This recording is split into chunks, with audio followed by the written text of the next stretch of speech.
घरची आहे ती भाकर खाऊन मंदिरावर येऊन बसणं हे आमचं रोजचंच काम आहे 2-3 जणांचं. तर नमस्कार भावांनो, मी स्टाईलून तुमचं माझ्या ब्लॉगमध्ये सगळ्यांचं स्वागत.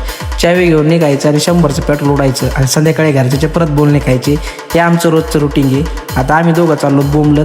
तुम्ही म्हणता कुठं चालले बोंबलत? तर बोंबलत वगैरे काही नाही, जायचं आहे रानात मका आणायला. बुटाड वगैरे घालून मका कापणार मी पाहिला शेतकरी असेल, तसं काही नाही. मका वगैरे घेतली कापून, बाया घाम निघोस तर मस्त. मग केस बिस सेट केले आणि जीवनाला म्हणलं की आपली BMW वळून मग मका वगैरे टाकून घरचे म्हणले बाद झालं, आता बोंबलं हिंडायचं खोरण बाटली घे निघ बरं तू रानात. मग रानात यायचं म्हणलं एकटा जमत नाही, आपली टोळी सगळी चालते. जीवनांनी आधी आलतो मागून मस्त. आपले अजून 2 कार्यकर्ते आले.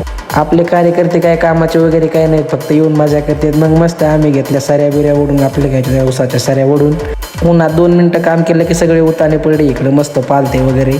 म्हणलं आता काय आपल्याच्याने काम होत नाही बा, ऊन उतरला बघू. राहिलेल्या सऱ्या वगैरे घेतल्या मग मस्त ओढून मॅच राप ओढून घेतल्या. बोंबलं हिंडायचं सोपं असतं, पण असं गांडीतून घामगोस तर काम करावं लागतं भावांनो.